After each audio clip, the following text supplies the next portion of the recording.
ഇതിൻ്റെ തുടർച്ചയായിട്ടെന്ന് പറയാൻ അടുത്ത വീഡിയോയിലേക്ക് ഞാൻ കിടക്കുകയാണ്. എല്ലാവർക്കും പുതിയ അടുത്ത വീഡിയോയിലേക്ക് സ്വാഗതം. അതിൻ്റെ ഹെഡ്ലൈൻ അല്ലെങ്കിൽ ടൈറ്റിൽ എന്ന് പറയുന്നത് റബ്ബർ കർഷകരെ സൂക്ഷിക്കുക, അപകട സാധ്യത ഏറെയാണ്. റബ്ബർ കർഷകരെ സൂക്ഷിക്കുക, അപകട സാധ്യത ഏറെയാണ്. അതെന്താണെന്നാണ് ഞാനിപ്പോൾ പറയാൻ പോകുന്നത്. അതിനു മുമ്പായിട്ട് ഞാൻ തുടർന്നു വന്ന വീഡിയോയുടെ ബാക്കിയുള്ള പറഞ്ഞുകൊള്ളട്ടെ. കഴിഞ്ഞ വീഡിയോയുടെ തുടർച്ചയായിട്ടെന്ന് പറയുന്ന ഒരു 2-3 വാചകങ്ങൾ കൂടി ഞാൻ പറഞ്ഞുകൊള്ളട്ടെ. ചുരുക്കം ഇതാണ്, നീഡ് ടാപ്പിംഗ് എന്ന് പറയുന്നത് നിസ്സാര കാര്യമല്ല. പറഞ്ഞില്ലേ, നിങ്ങളുടെ ജീവിതത്തെ ഏറ്റവും സാമ്പത്തികമായി വളരെ ഉയർന്ന തോതിൽ മാറ്റിമറിക്കുന്ന ഒരു സംഭവമാണ്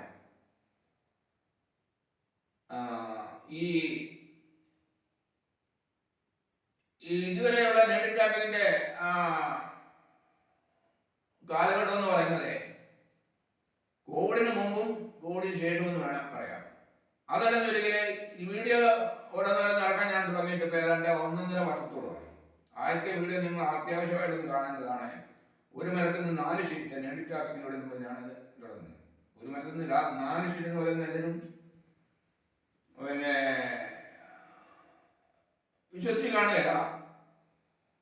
നമുക്ക് 4 ഷീറ്റ് വേണ്ട, ഒരു മരത്തിൽ തന്നെ 3 ഷീറ്റും വേണ്ട, 2 ഷീറ്റും വേണ്ട, 1 ഷീറ്റ് അങ്ങനെ കിട്ടിയാലോ, അല്ലെ 2 ഷീറ്റ് അങ്ങനെ കിട്ടിയാലോ, 2 മരത്തിൽ 1 ഷീറ്റ് കിട്ടിയാലോ.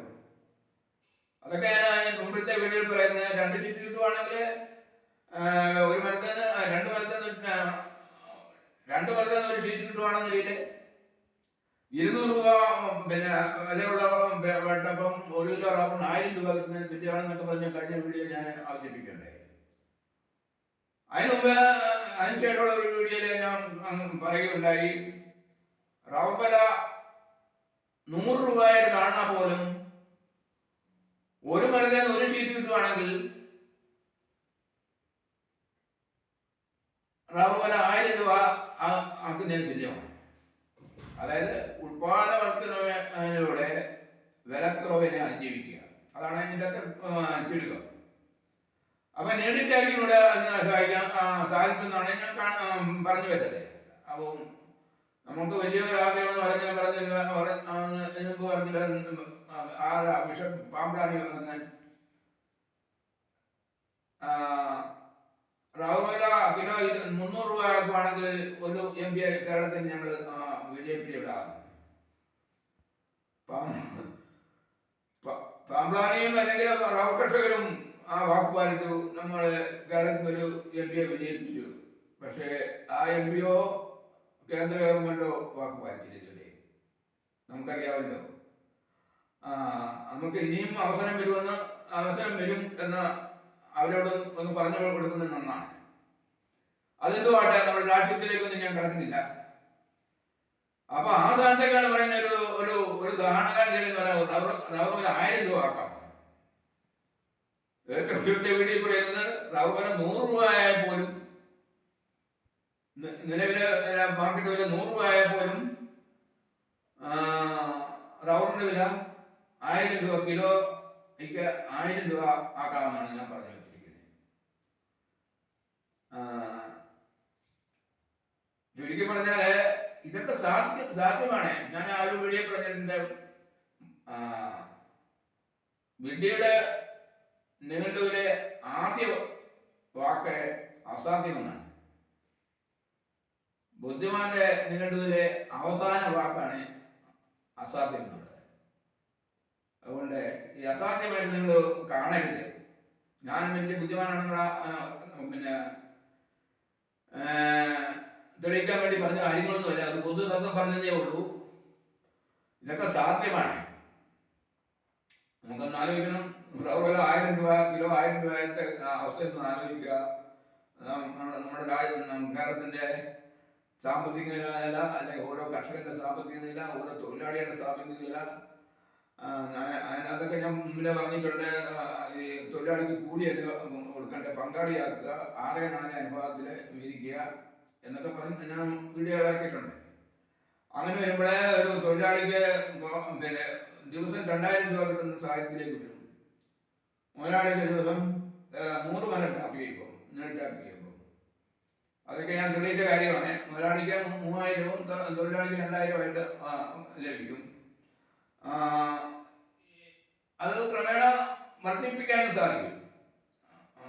അപ്പൊ ഞാൻ വിഷയത്തിലേക്ക് വരികയാണ്.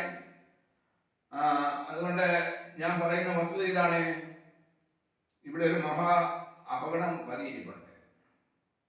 അതിന്റെ പ്രധാന കാരണം റബ്ബർ കർഷകരുടെ അലംഭാവം, ജാഗ്രതക്കുറവ്, അവഗണന. ഞാൻ ചാർലി പിന്നെ റബ്ബർ കർഷകൻ ചാർലിയുടെ കാര്യം പറഞ്ഞിട്ട് അദ്ദേഹം എൻ്റെ അടുത്തൊന്നും ക്ലാസ് കൂടിയ ശേഷമല്ല ഇത് പുള്ളി പ്രയോഗിച്ചത്.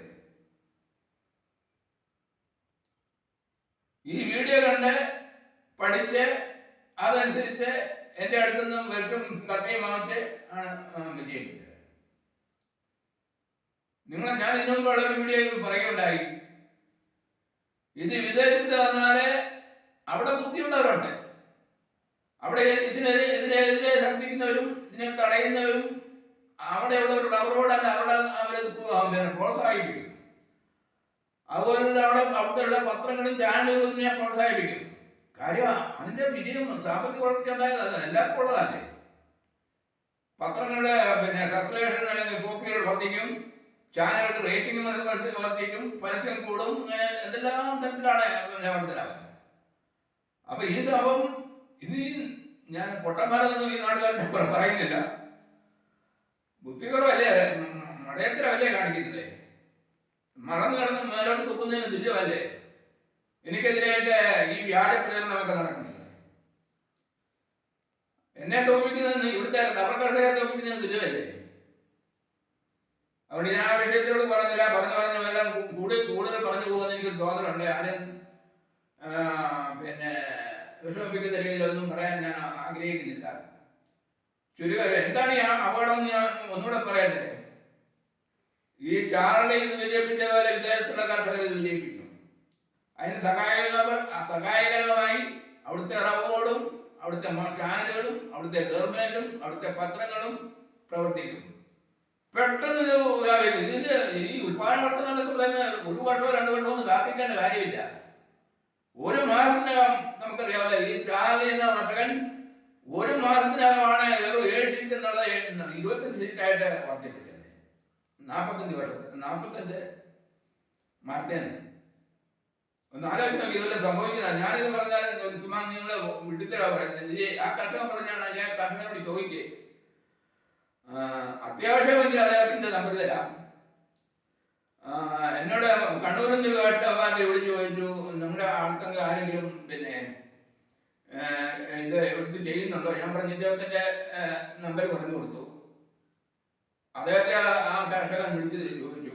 അവൻ പറഞ്ഞു, എനിക്കിത് കുഴപ്പമില്ല, നല്ല നേട്ടമാണ്, ഇത് പഠിക്കണമെന്നുണ്ടെങ്കിൽ എലിമേലിന്റെ മിറക്കല്ലാണ്ടില്ല പറഞ്ഞു. അങ്ങനെ സൂത്രത്തിൽ ഓരോരുത്തരെ പഠിക്കാമെന്നൊക്കെ. ഇതും സൂത്രമല്ലേ ഒരർത്ഥത്തിൽ പറഞ്ഞുതരാം.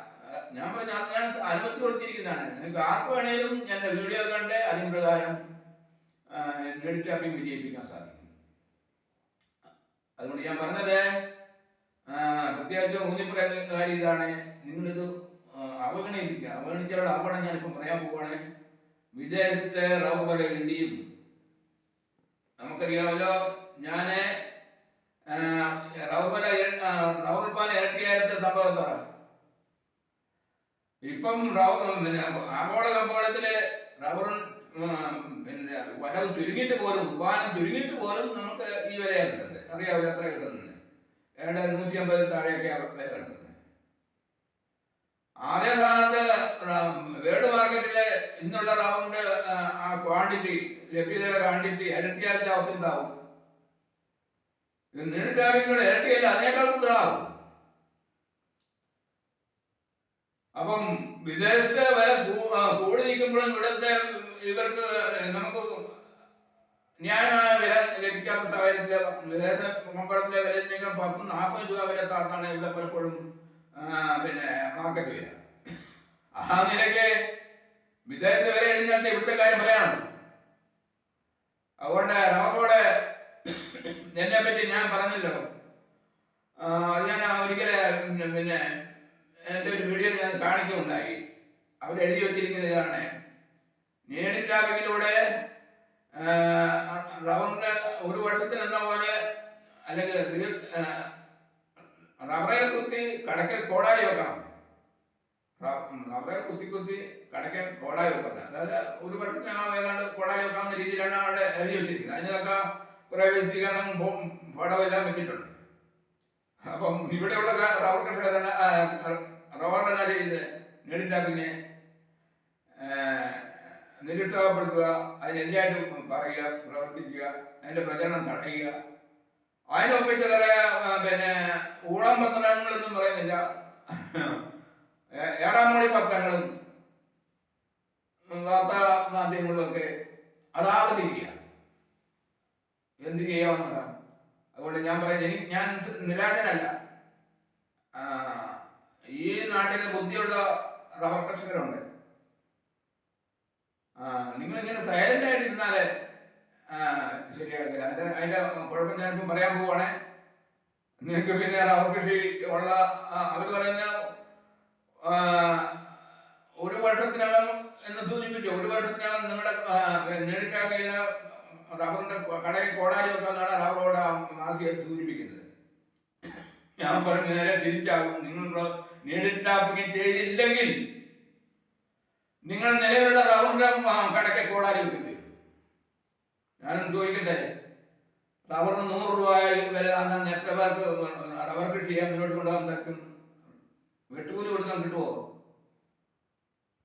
ഇപ്പൊ 200 രൂപയുടെ അടുത്ത് കിട്ടിയിട്ട് പോലും നമുക്ക് കയ്യിൽ നഷ്ടമാണ്. കാര്യം വെച്ചാൽ റബ്ബർ ബോർഡിന്റെ കണക്കും പ്രകാരം 1 കിലോ റബ്ബറിന്റെ ഉൽപ്പാദനത്തിൽ 200 രൂപയാണ്. ആ 200 രൂപ പോലും കിട്ടുന്നില്ല. ആ സ്ഥാനത്തേക്ക് 100 രൂപ പിന്നെ റബ്ബറിന്റെ വില വന്നാൽ നിങ്ങൾക്ക് എങ്ങനെ ഈ റബ്ബർ മുന്നോട്ട് കാണും? പിന്നെ റബ്ബറിന്റെ കടയ്ക്ക് കോടാലി വെക്കാനൊക്കെ മറുകുത്തി പറഞ്ഞു പറഞ്ഞില്ല. മറുകുത്തി എന്ന് പറയുന്നതല്ലോ, മട വെക്കുന്ന വഴിയിലേക്ക് തടി വിടാത്ത മറുവശത്തോട്ട് മറിയുന്ന രീതിയിലാണ് റബ്ബർ ബോർഡിന്റെ പ്രസ്താവന സംഭവിക്കാൻ ഇടയുള്ളത്. അതുകൊണ്ട് ഞാൻ പറയുന്ന വസ്തു ഇതാണ്: നിങ്ങൾ എത്രയും വേഗം ഈ നിലയിലേക്ക് കയറുക, അല്ലെങ്കിൽ വിദേശികളെ ഇത് അടിച്ചു മാറ്റും. അടിച്ചു മാറ്റി എന്ന് പറയുന്ന അതിന് അടിച്ചു മാറ്റുന്നല്ല ഞാൻ പറയുന്നത്. അവരുടെ ബുദ്ധിമുട്ടുകൾ അത് സ്വീകരിക്കും. അതിന്റെ തിരിച്ചടി വളരെ ഗുരുതരമായിരിക്കും. അതിന് പ്രതിവിധിയോട് നിങ്ങളും റബ്ബർ കർഷകരും നീഡിൽ ടാപ്പിംഗ് എത്രയും വേഗം ആരംഭിക്കുക. അപ്പം ആ ചാർലി എന്ന കർഷകനെ ആരംഭിച്ചതിൽ അദ്ദേഹത്തിന് മനസ്സിലായി കഴിഞ്ഞു, നിന്റെ റബ്ബർ വില പിന്നെ 100 ആയി കഴിഞ്ഞാൽ പോലും പുള്ളിക്ക് 1000 രൂപ കിട്ടുന്നതിന് തുല്യമാണ്. അല്ലേ? ഞാൻ കണക്കെല്ലാം നേരത്തെ ഞാൻ സൂചിപ്പിച്ചതാണ്. റബ്ബർ 1000 രൂപ ആയി കഴിഞ്ഞാൽ അനുഭവത്തില് മാർക്കറ്റ് വില 100 രൂപ ആയാൽ പോലും അദ്ദേഹത്തിന് 45 മരത്തെ 25 ഷീറ്റ് അല്ലെങ്കിൽ 22-23 കിലോ ഉണക്കറവർ വിൽക്കുവാണെന്നുണ്ടെങ്കിൽ 1000 രൂപയ്ക്ക് മേളിൽ കിട്ടുന്നതിന് തുല്യമാണ്. അങ്ങനെ ഒട്ടുകാരും കൂടെ കൂട്ടി കഴിയുമ്പോൾ ഒരു 1500 രൂപ കിട്ടുന്നതിന് തുല്യമാണ്. അതൊക്കെ ഇത് സംഭവിക്കാൻ ഒരാളെ നടത്തി കഴിയുമ്പോൾ നമുക്ക് സ്വീകരിക്കാവുന്ന കാര്യമല്ലേ, അംഗീകരിക്കാവുന്ന കാര്യമല്ലേ. അതുകൊണ്ട് പ്രിയ കർഷകരെ, ഞാൻ ആരെയും നോവിക്കാനും സംസാരിക്കുകയല്ല. ഉള്ള വസ്തു പറയുമ്പോൾ പലർക്കും കൊള്ളുമെന്നത് ഒരു വേദനാജനകമായ കാര്യമാണ്. അതായത് സത്യത്തിന്റെ നിറം കറുപ്പാണ്, രുചി കയ്പാണ്, ഫലം പ്രകാശമാണ്. സത്യത്തിന്റെ നിറം കയ്പാണ്, രുചി കയ്പാണ്, ഫലം പ്രകാശമാണ്. നമ്മൾ പ്രകാശത്തിനാണെന്നുണ്ടെങ്കിൽ ബുദ്ധിപൂർവ്വം പ്രവർത്തിക്കണം. ആരെങ്കിലും നല്ല കാര്യങ്ങൾ പറഞ്ഞു വന്നാൽ അത് ശരിയാണോ തെറ്റാണോ എന്ന് വിലയിരുത്തണം, പരീക്ഷിച്ച് നോക്കണം. അതാണ് ബുദ്ധി എന്നൊക്കെ പറയുന്നത്. അതുകൊണ്ട് ഞാൻ പറഞ്ഞത്, നിങ്ങൾ എനിക്ക് വാസ്തവത്തിൽ നിരാശ വരുന്ന പ്രതികരണങ്ങളാണ് ഇതുവരെയുള്ള വീഡിയോകളും ഞാൻ ചെയ്തതിൽ നിന്ന് എനിക്കുണ്ടായത്. ഇതിൽ നഷ്ടമോ ലാഭമോ എന്നൊക്കെ ചോദിച്ചാൽ ഞാൻ നഷ്ടമോ ലാഭം കണക്കാക്കുന്നില്ല, വലിയ കൂടുതലായിട്ട് കണക്കാക്കുന്നില്ല. മറ്റുള്ളവരുടെ നന്മയാണ് എനിക്ക് പ്രധാനം. അതുകൊണ്ട് റബ്ബർ കർഷകർ വിചാരിക്കണം, ഈ തിന്മയ്ക്കെതിരെ പ്രതികരിക്കാത്തവൻ തിന്മയ്ക്ക് കൂട്ടു നിൽക്കുന്നു. ഇതൊക്കെ തിന്മയല്ലേ? സത്യം പ്രചരിപ്പിക്കാൻ അല്ലെ, സത്യമല്ല പ്രചരിപ്പിക്കേണ്ടത്. ഈ മനുഷ്യന് നന്മയുണ്ടാകുന്ന ഒരു ആശയം അതിനെ നിരുത്സാഹപ്പെടുത്തുന്ന, അതിനെ തടയുന്ന തിന്മയല്ലേ? അത് പത്രമായാലും ചാനലായാലും ബോർഡായാലും ഗവൺമെന്റ് ആയാലും എല്ലാം. അതുകൊണ്ട് ഞാൻ പറഞ്ഞത്, ഇതിനെതിരെ പ്രതികരിക്കണം. ഇത് ശരിയെന്ന് കണ്ടാൽ നമ്മുടെ ഈ നാട് മറ്റുള്ളവർ രക്ഷപ്പെടണമെന്നുണ്ടെങ്കിൽ, നമ്മൾ രക്ഷപ്പെടണമെന്നുണ്ടെങ്കിൽ തിന്മയ്ക്കെതിരെ പ്രതികരിക്കണം. ഇതൊരു തരത്തിൽ വാസ്തവത്തിൽ പറഞ്ഞാൽ തിന്മയല്ലേ? നിങ്ങൾ ആലോചിച്ച് നോക്കണം. അതുകൊണ്ട് ഞാൻ ഏതായാലും ഇവരുടെ ഈ പ്രതികരണമൊക്കെ കണ്ട്, അല്ലെങ്കിൽ നിരുത്സാഹപ്പെടുന്ന പ്രതികരണം കൊണ്ട് പിന്തിരിയാൻ തൽക്കാലം ഉപയോഗിച്ചില്ല, തീരുമാനിച്ചിട്ടില്ല. അതുകൊണ്ട് നിങ്ങൾ എത്രയും വേഗം നേരിട്ടാണെങ്കിലും കടക്കണം. അല്ലെങ്കിൽ തിരിച്ചടി ഉണ്ടാകാൻ സാധ്യതയുണ്ട്, അപകട സാധ്യതയുണ്ട്. ഒരു പക്ഷേ റബ്ബർ എന്ന് പറയുന്ന കേരളത്തിന് അന്യം നിന്ന് പോകാനുള്ള സാധ്യതയുണ്ട്.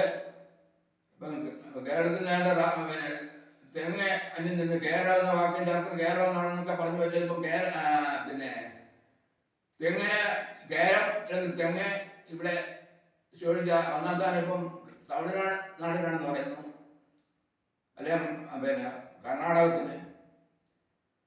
ഇപ്പോഴേ ഒന്നാം സ്ഥാനം റബ്ബറിന്റെ കാര്യത്തിൽ കേരളം തന്നെയാണ്. പക്ഷേ അതും മറ്റുള്ള സംസ്ഥാനങ്ങൾ എടുക്കാൻ പറ്റും. പിന്നെ കേരളം അങ്ങനെ ജീവിക്കുന്നത്. അതുകൊണ്ട് ഈ റബ്ബർ മാത്രം മതി നമുക്ക് ഈ നാടിനെ സമ്പന്നമാക്കാൻ, ഓരോ എല്ലാ മനുഷ്യരെയും സമ്പന്നരാക്കാൻ, ജീവിതമാർഗം ഉയർത്താൻ. അതുകൊണ്ട് ഈ അപകട സാധ്യതകൾ മനസ്സിലാക്കണം. എത്രയും വേഗം നേടിട്ടാക്കിലേക്ക് തിരിയണം. മറ്റുള്ളവർ റബ്ബർ ബോർഡോ അല്ലെങ്കിൽ മറ്റു പത്രങ്ങളോ മാധ്യമങ്ങളോ ഒക്കെ എന്ത് പറഞ്ഞാലും നിങ്ങളൊന്ന് പരീക്ഷിച്ചു. അതല്ല ഞാൻ തുറന്ന് പറയുകയല്ല, തുറന്ന് എഴുതുകയല്ലേ ഈ വീഡിയോകളിലൂടെ. അതുകൊണ്ട് ആവശ്യമുള്ളവരെ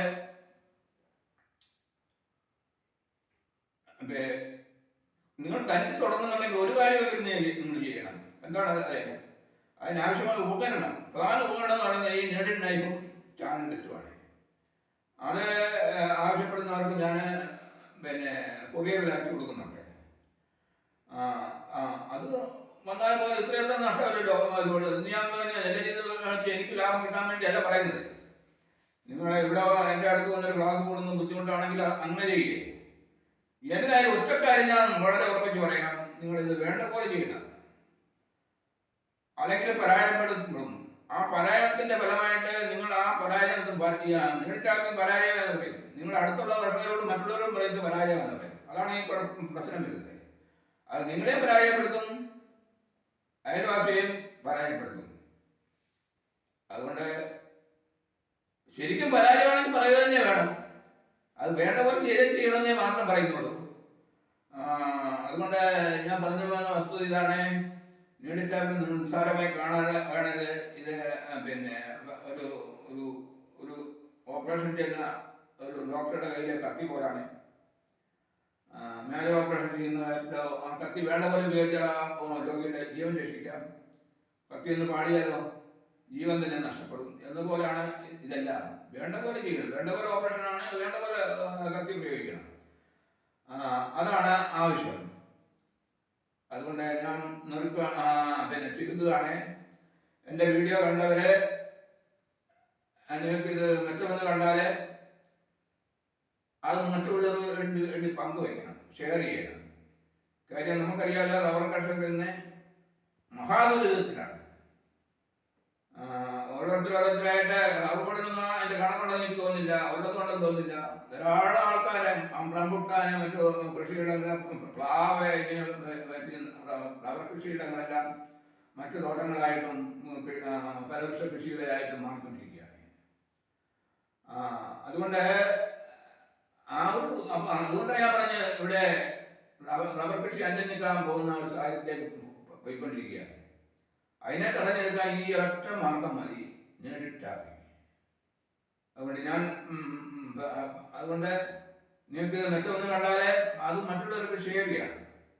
നമ്മൾ വിജയിച്ച പോലെ മറ്റുള്ളവരും വിജയിക്കണം എന്നുള്ള ആ മനോഭാവത്തോടു കൂടി ഷെയർ ചെയ്യണം. അതുപോലെ സബ്സ്ക്രൈബ് ചെയ്യണം, എന്നെ പ്രോത്സാഹിപ്പിക്കണം. അതുപോലെ തന്നെ ലൈക്ക് ചെയ്യണം. ഈ ഇതിലൂടെയൊക്കെയാണ് നമുക്ക് ഇത് മെച്ചമുണ്ടാകും. നിങ്ങൾക്ക് ഇതെല്ലാം ചെയ്യാവുന്ന കാര്യമാണ്. അതിൻ്റെ പ്രതിഫലം അല്ലെങ്കിൽ നിങ്ങൾക്ക് അതിൻ്റെ പ്രതിഫലം തൽക്കാലം ചെയ്യാൻ ഇതൊക്കെ ഉള്ളൂ. പിന്നെ റബ്ബർ കർഷകരെ സംബന്ധിച്ചോളം അത് ചെയ്ത് തുടങ്ങുക. ഇത് പൂർണ്ണമാകണമെന്നുണ്ടെങ്കിൽ എൻ്റെ തുടങ്ങി വന്ന് നിങ്ങൾക്കല്ലാണ്ട് വന്ന് പഠിക്കുക. അപ്പം പോരായ്മ അവിടെ പ്രാക്ടിക്കൽ നടത്തുന്നതിനോട് റബ്ബർ തോട്ടം ചെറിയ തോട്ടം ഉണ്ട്, അത് കാണുന്നതിന് തന്നെ 500 രൂപ ഫീസ് വെച്ചിട്ടുണ്ട്. അപ്പം നിങ്ങൾക്ക് എവിടെ എന്തായാലും ഒരു ദിവസം മുഴുവൻ റെഗുലാണ്ടി വന്ന് ചിലവഴിക്കേണ്ട ആവശ്യം വരുന്നില്ല. അപ്പോൾ എങ്ങനെയാണ് നേരിട്ട് ടാപ്പിങ്, യൂണിറ്റ് ടാപ്പിങ്, പട്ടമരത്തിനുള്ള പ്രതിവിധി, ചീക്കിനുള്ള പ്രതിവിധി, സാധാരണ ടാപ്പിങ്ങിനെല്ലാം EB3ക്ക് എത്ര പാല് കിട്ടും, വാസ്തവത്തിൽ ഇതൊക്കെ ഈ ലോകത്തിലെ ഇതുപോലെ മെച്ചപ്പെട്ട ഒരു ദാവത്തോട്ടം എനിക്ക് തോന്നുന്നില്ല. ഇപ്പോഴാ തോട്ടത്തിൽ തന്നെ ഈ കഴിഞ്ഞ വെട്ടി നിർത്തുമ്പോഴേ ഏതാണ്ട് 2 മരത്തെ നിരീക്ഷിക്കുന്ന പോലെ ഏതാണ്ടായി കഴിക്കും. അടുത്ത വർഷം അത് ഏതാണ്ട് ശരിക്കും 2 നിർത്തുക എന്ന് പറഞ്ഞാൽ അതിൻ്റെ അർത്ഥം EB3 പ്ലാന്റ് ചെയ്ത് മാത്രമല്ല അത് 4-ാം വർഷം ടാപ്പ് ചെയ്യുക. EB3 പ്ലാൻ ചെയ്ത് നേരിട്ട് ടാപ്പിംഗ് നടക്കുകയാണെങ്കിൽ നിങ്ങൾക്ക് ഇപ്പോൾ 1 കിലോ റബ്ബറിന് 1000 രൂപ കിട്ടുന്നതിൻ്റെ സമമായ ഉത്പാദനം കിട്ടും, കൂടിയ ഉത്പാദനം കിട്ടും. അതല്ല നിങ്ങളുടെ നിലയിലല്ലാത്ത ടാപ്പിംഗ് തന്നെ ഒറ്റപ്പെട്ട നിലയിലെ ടാപ്പിംഗ് ചെയ്താൽ പോലും ഏതാണ്ട് 4 മരത്തിന് വെച്ചിട്ട് ഇപ്പോൾ ഏതാണ്ട് കണക്കെന്ന് പറഞ്ഞാൽ 10 മരത്തിന് വെച്ചിട്ടില്ലേ, അത് 4 മരത്തിന് വെച്ചിട്ട് കിട്ടുന്നതായിട്ടാണ് കാണുന്നത്. ഒറ്റ കാര്യം പറയണം, കഴിഞ്ഞ പ്രാവശ്യം പറഞ്ഞ് നമുക്ക് ഒരു കാര്യം വിട്ടുപോയി. EB3ക്ക് ഈ ഉത്പാദനം കിട്ടണമെന്നുണ്ടെങ്കിൽ ഉത്തേജനം ഉപയോഗിക്കണം. അത് ഒരാളോട് പറയുന്നത് നമുക്കറിയാം, അതിൻ്റെ ഒരു കണക്കൊക്കെ അതിന് പ്രകാരം ഉത്തേജനം ഉപയോഗിക്കണം എന്ന വസ്തുതയിൽ ഞാൻ ഇവിടെ സൂചിപ്പിക്കട്ടെ. മാത്രമല്ല നമ്മുടെ EB1 എന്ന് പറയുന്നത് ലോകത്തിൽ ഇത്രയും മെച്ചപ്പെട്ട ഒരു ഉത്പാദനം. അതാണ് 4 മരത്തിൽ ഒരു മരത്തിൽ 4 ഷീറ്റ് എന്നൊക്കെ പറഞ്ഞ ആദ്യ വീഡിയോ ഇറങ്ങിയത് അത് EB1 ആണ്. അതിന് ആദ്യ വീഡിയോ നിങ്ങൾ കണ്ടോ, അതിൻ്റെ ഒടുവിൽ അത് ടാപ്പ് ചെയ്യുന്നൊരു മരം കാണിക്കുന്നുണ്ട്. ഞാൻ തന്നെയാണ് ടാപ്പ് ചെയ്യുന്നത്. അതിൻ്റെ പാലിൻ്റെ ഒഴുക്കൊക്കെ കണ്ടാൽ നിങ്ങൾ തന്നെ പറയുന്നത് ശരിയാണ്, ഇതുപോലെ പാൽ കിട്ടുന്നൊരു മരം ലോകത്ത് കാണുമെന്ന് തോന്നുന്നില്ല. അത് ആ തോട്ടത്തിൽ, അതായത് പൊങ്ങുന്നോട്ടത്തുള്ള ഒരു തോട്ടമാണത്. നമ്മുടെ മന്ത്രിയുടെ തോട്ടത്തിൽ ആ വീഡിയോയിൽ തന്നെ ഞാൻ ടാപ്പ് ചെയ്യുന്നുണ്ട്. അവിടെ ഒരു മരത്തിൽ 1 ഷീറ്റ് കിട്ടുമെന്ന് പറഞ്ഞ് ഞാൻ ടാപ്പ് ചെയ്യുന്നുണ്ട്. പിന്നെ അതിനൊരു വലിയ പോരായ്മയുണ്ട്, അത് ഞാൻ അംഗീകരിക്കുന്നത്. അതുകൊണ്ടാണ് ആ EB1 ഞാൻ മാർക്കറ്റിൽ നിന്ന് പിൻവലിച്ചത്. ചില കമ്പനികളൊക്കെ ഒരു വിമാനത്തിൽ എന്തെങ്കിലും പാടിച്ചാൽ അപകട സാധ്യത കൂടുതലുണ്ടെങ്കിൽ ഞാൻ മാർക്കറ്റിൽ നിന്ന് പിൻവലിക്കുക എന്ന് പറഞ്ഞാൽ ഞാൻ മാർക്കറ്റിൽ നിന്ന് വിളിക്കുക. അതിൻ്റെ സ്ഥാനത്തേക്കാണ് EB3 കടത്തിയിട്ടിരിക്കുന്നത്. പക്ഷെ നിങ്ങൾ പേടിക്കേണ്ട, നിങ്ങൾ EB1 നേരിട്ടാക്കുകയും ചെയ്യുന്ന പക്ഷം ഞാൻ പറഞ്ഞു വന്നിട്ട് പൂരിപ്പിച്ച് തീർത്തില്ല. നിങ്ങളെ EB1ന്റെ പ്രധാന പോരായ്മ എന്ന് പറയുന്നത് എൻ്റെ പട്ടമരപ്പാണ്. പല കർഷകരും ആദ്യം അത് കൊണ്ടുപോയി ഇങ്ങനെ ഒരു കംപ്ലൈൻറ്റ് വന്നിട്ടുണ്ട്. അതിൻ്റെ പേരിലാണ് ഞാൻ മാർക്കറ്റിൽ നിന്ന് ഏതാണ് എന്ന് വിചാരിച്ച് ആരെങ്കിലും ആവശ്യപ്പെട്ടാൽ കൊടുക്കും. അല്ലാണ്ട് അതിനെ ഞാൻ കൂടുതലായിട്ട് പ്രൊമോട്ട് ചെയ്യാതെ ആ സ്ഥലത്തേക്ക് EB3യിലേക്ക് വന്നത്. അവിടെ ഇന്ന് ഞാൻ പറയും അങ്ങനെ EB1നെ പിൻവലിക്കേണ്ട കാര്യമില്ല, അല്ലെങ്കിൽ അതിന് മാറ്റി നിർത്തേണ്ട കാര്യമില്ല. എന്താണെന്ന് ചോദിച്ചാൽ അന്ന് ഞാൻ EB1 പ്രചാരത്തിൽ ആദ്യം പുറത്തിറങ്ങിയ കാലഘട്ടത്തിൽ എൻ്റെ നീഡ് ടാപ്പിങ് ആരംഭിച്ചില്ലായിരുന്നു. ഇപ്പോൾ ഞാൻ വ്യക്തമായിട്ട് പറയാൻ സാധിക്കും, നിങ്ങളുടെ EB1 പ്ലാന്റ് ചെയ്ത് നീഡ് ടാപ്പിങ് നടത്തുന്ന പക്ഷം ആ പട്ടമരത്തുന്ന പ്രശ്നം നമുക്ക് പരിഹരിക്കാൻ സാധിക്കും. അപ്പോൾ ഈ വഴിയുടെ പട്ടമരത്തിന്റെ പ്രശ്നം പരിഹരിക്കാൻ സാധിക്കും ടാപ്പിങ്ങിലൂടെ മാത്രം. അതിന് വേറെ പ്രയോഗമൊന്നും വേണ്ട. നേരിട്ട് ടാപ്പിംഗ് ചെയ്താൽ മതി, പട്ടമരം മതി. അതാണ് എൻ്റെ ഈ ഞാൻ പറഞ്ഞ എൻ്റെ ഈ മാതൃക ഗവേഷണ ഈ തോട്ടം സന്ദർശിച്ചാൽ നിങ്ങൾക്ക് അതെല്ലാം ബോധ്യമാണ്. അപ്പം പട്ടമരപ്പത്തിന് പ്രതിവിധി, ചീക്കിന് പ്രതിവിധി. പട്ടമരപ്പനും ചീക്കിനും പ്രതിവിധി വെച്ചാൽ ആ മരത്തിന് അതിനകത്ത് തന്നെ ആയുസ് കൂടും. ഈ രണ്ട് രോഗങ്ങളാണ് മരത്തിന്റെ ആയുസിനെ കുറയ്ക്കുന്നത്. കാര്യം വെച്ചാൽ ഈ രണ്ട് രോഗം മരപ്പൂണ്ട് പകുതി മരത്തോട് മരച്ചു കഴിഞ്ഞാൽ പിന്നെ ആദായമായിട്ട് കർഷകർ മൊത്തം മരം വെട്ടി മാറ്റി പ്ലാൻ ചെയ്യുന്നത്. അതാണല്ലോ സാധാരണ സംഭവിക്കുന്നത്. ഇത് മരപ്പില്ലെങ്കിൽ നമുക്ക് തുടർന്നുകൊണ്ട് വെട്ടിക്കൊണ്ടിരിക്കാം. അവിടെ ഞാൻ പറഞ്ഞത്, ഞാൻ കണ്ടുപിടിച്ച EB ഒന്നാം സ്ഥാനം ഇപ്പോഴും EB1 EB1 പ്ലാൻ ചെയ്യാൻ ആരെങ്കിലും ആഗ്രഹിക്കുന്നുണ്ടെങ്കിൽ അത് നേരിട്ട് ടാപ്പിംഗ് ചെയ്യണം. അല്ലെങ്കിൽ പട്ടമരപ്പിന്റെ പ്രശ്നം കൂടുതലായിട്ട് ഉള്ള ഒരു പ്രശ്നമുണ്ട്.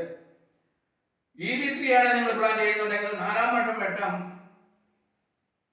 ചീക്കും മരപ്പും നേരിട്ട് ടാപ്പിംഗ് ചെയ്യുവാണെങ്കിൽ ചീക്കും മരപ്പും ഉണ്ടാകില്ല. അതുപോലെ തന്നെ ഒറ്റ കാര്യങ്ങൾ ചെയ്യണം. നിങ്ങൾ ഉത്തേജനം പ്രയോഗിച്ചിരിക്കണം. അത് എൻ്റെ ഈ രണ്ട് മരങ്ങളും രണ്ടിനങ്ങളും നാടൻ മരങ്ങളിൽ നിന്ന് വന്നിരിക്കുന്നതാണ്. EB1 EB3. നമുക്ക് നാടൻ പശുക്കൾക്കൊക്കെ ഈ പാല് കിട്ടണമെങ്കിൽ ചുരത്തണം എന്നുണ്ടെങ്കിൽ കിടാവിനെ വിട്ട് കുടിപ്പിക്കണം. ഈ എച്ചപ്പം ജേഴ്സിയൊക്കെ ആണെന്നെങ്കിൽ അവിടെ കഴുകി മരുന്നട്ടിൽ പിടിച്ച് വലിച്ചാൽ ഉടനെ പാല് ചുരന്ന് കിട്ടും. പക്ഷേ നാടൻ പശുക്കൾക്ക് അത് കിട്ടുകയില്ല എന്ന് പറഞ്ഞവരാണ് ഇവിടെ സംഭവിച്ചിരിക്കുന്നത്. നാടൻ വെറൈറ്റികളാണ് എൻ്റെ EB1 EB3. അതിൻ്റെ മഹത്വം അതിനുണ്ട്. അതിൻ്റെ മഹത്വം ഒന്ന് വേറെയാണ്. അതുകൊണ്ട് അതൊക്കെ കൂടിയാണ് അതിന് ഈ പാല് കൂടുതൽ കിട്ടുന്നതും ആയുസ് കൂടുതൽ കിട്ടുന്നതും രോഗങ്ങളെ കുറവ് കിട്ടുന്നതാണ്. ഓക്കെ. പക്ഷേ EB3യുടെ കാര്യത്തിൽ നിങ്ങൾ അത് പാല് കൂടുതൽ കിട്ടണമെന്നുണ്ടെങ്കിൽ ഈ ഉത്തേജനയുടെ പ്രയോഗം ആവശ്യമാണ്. എന്തായാലും ഞാൻ ഉത്തേജനം പ്രയോഗിക്കരുതെന്ന് ആരെങ്കിലും ശാട്ടി പിടിച്ചാൽ അവർക്ക് അത്ര ചോദിച്ചതല്ല. EB3 എന്തുകൂടെ പറയട്ടെ. കാരണം എൻ്റേതാണെങ്കിൽ പോലും അതിൻ്റെ ഗുണവും ദോഷവും പറയണമല്ലോ. അപ്പം ഞാൻ എൻ്റെ ഈ വീഡിയോ ഇവിടെ ചുരുക്കുകയാണ്. ഒന്നുകൂടെ സൂചിപ്പിക്കേണ്ട താല്പര്യമുള്ളവരും അവിടത്തേക്കാണെങ്കിലും ബന്ധപ്പെടുക. ഈ വർഷത്തെ സ്റ്റോക്ക് തീർന്നു വന്നിരിക്കുകയാണ്. അടുത്ത വർഷത്തേക്ക് അപ്പം ഒരു 2-3 വർഷത്തേക്ക് 4 വർഷത്തേക്ക് ടാപ്പ് ചെയ്യാന്നുണ്ടെങ്കിൽ 3 വർഷം ലാഭം കിട്ടിയായിരുന്നു നിങ്ങൾക്ക്. അതുകൊണ്ട് ഈ വർഷം നഷ്ടപ്പെടുത്താൻ 1 വർഷം നിങ്ങൾ പ്ലാൻ ചെയ്യാതെ മറ്റെന്തെങ്കിലും വിഷയങ്ങൾ പ്ലാൻ കപ്പയോ വാഴയോ അല്ലെ മറ്റെന്തെങ്കിലും വെച്ചാൽ പോലും നിങ്ങൾക്കത് നഷ്ടമല്ല. പിന്നെ 2 വർഷം ലാഭമാണ്. അതുകൊണ്ട് 1, 2, 3 വർഷത്തേക്ക് നിങ്ങൾക്ക് വേണമെന്നുണ്ടെങ്കിൽ നേരത്തെ ബുക്ക് ചെയ്യാം. ബുക്ക് ചെയ്തില്ലെങ്കിൽ ഇതിൻ്റെ സ്റ്റോക്ക് പരിമിതമാണ്. ഞാൻ എന്തോ ഇത് ഉണ്ടാക്കാൻ ഉദ്ദേശിച്ചിട്ടില്ല. പണ്ടൊരു കേടിയിൽ ഞാൻ പറഞ്ഞു, എനിക്ക് കോടീശ്വരനാകണ്ട. കോടീശ്വരനായാൽ ഈശ്വരനാകാൻ പ്രയാസമാണ്. എൻ്റെ ആദ്യ വീഡിയോയിൽ തന്നെ നമ്മുടെ ആ വീഡിയോയിൽ അതിൻ്റെ അവതാരകൻ അതേപ്പറ്റി പറയും. എന്നെ മനസ്സിലാക്കി അദ്ദേഹം പറയുന്നുണ്ട്. അതുകൊണ്ട് ഞാനൊരു പ്രത്യേക ജീവിയാന്ന് പറയുന്നില്ല, പ്രത്യേക ഒരു മനുഷ്യനാണ്. അത് തുടർന്നുള്ള വീഡിയോകളിലൊക്കെ നിങ്ങൾക്ക് ബോധ്യമാകും. എൻ്റെ വീഡിയോകളെ ഞാൻ പറഞ്ഞില്ല, എൻ്റെ ടാപ്പിങ്ങിനെ പറ്റി മാത്രമല്ല, ഞാൻ പറഞ്ഞില്ല ഒന്ന് താനെ ഓടുന്ന വണ്ടി, പുതിയ കണ്ടുപിടുത്തങ്ങള്. ഇപ്പോൾ ഇറങ്ങിയ ആ വീഡിയോ വെച്ച് തന്നെ എനിക്ക് 2 നോബൽ സമ്മാനം കിട്ടാനുള്ള യോഗ്യതയുണ്ട്. പിന്നെന്താ കിട്ടാത്തത്? ഈ പട്ടിക്കാട് ജനിച്ചാല് ഒന്നും കിട്ടുകയില്ല. എൻ്റെ അനുഭവം ഞാൻ പറയുകയാണ്. ഈ പട്ടിക്കാട് എന്ന് പറയുന്നത് നമ്മുടെ കേരളം. ഇവിടെ ദൈവത്തിൻ്റെ സ്വന്തം നാട്, പിശാചിന്റെ മക്കളെന്ന് പറഞ്ഞവരാ. ഇവിടെ ഉള്ളവരെല്ലാം മോശക്കാരാന്നല്ല ഞാൻ പറയുന്നത്. മജോറിറ്റി അതാണ് ആ കണക്ക് നിങ്ങൾ കാണിക്കണം. എന്താണ് അറബ് നെഗറ്റീവ് എന്ന് പറയുന്നത്? എത്ര അറബ് നെഗറ്റീവാണ്, ശിഷ്ടബലം നെഗറ്റീവാണ്. കൂടുതൽ ആൾക്കാരും മോശക്കാര്, ഒരു ന്യൂനപക്ഷമുണ്ട് നല്ല ആൾക്കാർ. ആ നല്ല ആൾക്കാർ തന്നെ ഒരു വിഭാഗം സൈലന്റാണ്, പ്രതികരണ ശേഷിയില്ല. അതുകൊണ്ട് ഈ പറയാൻ കൊള്ളാവുന്ന വാക്കല്ല, ലോകം തന്നെ നമ്മുടെ പ്രത്യേകിച്ച് കേരളം നാശത്തിന്റെ വഴിയിലാണ്. ഇതിനെല്ലാം പരിഹാരമുണ്ട്, എൻ്റെ കയ്യിൽ തന്നെ പരിഹാരമുണ്ട്. ഇതാരോട് പറയാം? പിന്നെ പോത്തിന്റെ ചെവിയിലാണോ അമരകോശം ചൊല്ലുന്നതെന്ന് പറഞ്ഞതുപോലെ ഇതൊന്നും ശ്രദ്ധിക്കാൻ കൂടി ആൾക്കാരില്ല. അവർക്കെല്ലാം വേണ്ട വാർത്തകളല്ല ഈ ഒരുപാട് കഴിഞ്ഞ വാർത്തകളൊക്കെയാണ്. അതായത് ഒന്നും ഞാൻ കടക്കുന്നില്ല. സുഹൃത്തുക്കളെ, എൻ്റെ വാക്കുകൾ ആർക്കെങ്കിലും നോവിച്ചിട്ടുണ്ടെങ്കിൽ ധിക്കാരപരമെങ്കിൽ ക്ഷമിക്കണം. പറഞ്ഞു വരുമ്പോഴും പലതും പറഞ്ഞു പോകും. കഴിവതും ശ്രമിക്കാനാണ്, അത് നിയന്ത്രിക്കാനാണ് ഞാൻ ശ്രമിക്കുന്നത്. ചിലപ്പം ചില പാടത്തെ വന്നിട്ടുണ്ടെങ്കിൽ ക്ഷമിക്കണമെന്ന് പ്രത്യേകം അപേക്ഷിക്കുന്നു. ഒന്നുകൂടെ സൂചിപ്പിക്കുകയാണെങ്കിൽ താല്പര്യമുള്ള സബ്സ്ക്രൈബ് ചെയ്യുക, ഷെയർ ചെയ്യുക, ലൈക്ക് ചെയ്യുക. അങ്ങനെ നല്ല മനുഷ്യരെ എൻ്റെ ഈ ഉദ്യമത്തെ പ്രോത്സാഹിപ്പിക്കുക. എൻ്റെ വീഡിയോകൾ കുറേ പിന്നെ മുന്നോട്ട് വിടാനാണ് ഉദ്ദേശിക്കുന്നത്. ഞാനിതൊരു മാർഗമായിട്ടാണ് കാണുന്നത്. ഞാൻ മിക്കവാറും എൻ്റെ ഒരു വലിയ കണ്ടുപിടുത്തം ഇപ്പം ഞാൻ എൻ്റെ പൂർണ്ണതയിലേക്ക് വരികയാണ്. അത് വിജയിക്കും തന്നെയാണ് കാണുന്നത്. അതോടെ കൂട്ടി 1 മാസം 2 മാസത്തിന് മുന്നേ എൻ്റെ ഒരു മറക്കുള്ളാണ്ട് 2ാം പതിപ്പ് ഇറക്കാൻ ഉദ്ദേശിക്കുന്നുണ്ട്. പിന്നെ തുടർന്നും ഉള്ള ആശയങ്ങളെല്ലാം ഞാൻ അവതരിപ്പിച്ച് പിന്നെ ഭൂമി ഹേവനാണ് നടത്തുന്ന കവിതാ സമാഹാരം, അങ്ങനെ സുമിനിസത്തിന്റെ വാക്യഭാഗങ്ങളൊക്കെ പിന്നെ ഗ്രന്ഥങ്ങൾ രചിക്കാൻ ഉദ്ദേശിക്കുന്നുണ്ട്.